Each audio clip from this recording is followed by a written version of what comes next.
Hello, I'm Dr. Brett Greenky. I'm a joint replacement surgeon at Syracuse Orthopedic Specialists. If you've recently had a joint replacement, you've come back to the office and we've asked you to answer a bunch of questions over and over again. These questions go into a national data bank that help us keep track of the quality of surgery, the type of implant you have, and help us improve the quality in a national data bank of both implant performance and patient performance over many decades. It's part of what's called a national data bank, which is contributed by surgeons across the country.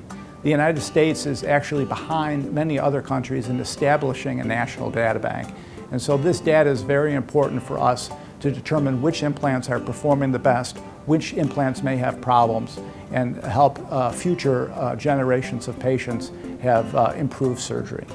Thank you very much for completing the questionnaire. We will either have you do this in the office or email it, but it's very important that you do this on the anniversary of your surgery going for even decades in the future. We really appreciate you filling out the questions time and time again on the anniversary dates of your surgery. Thank you very much.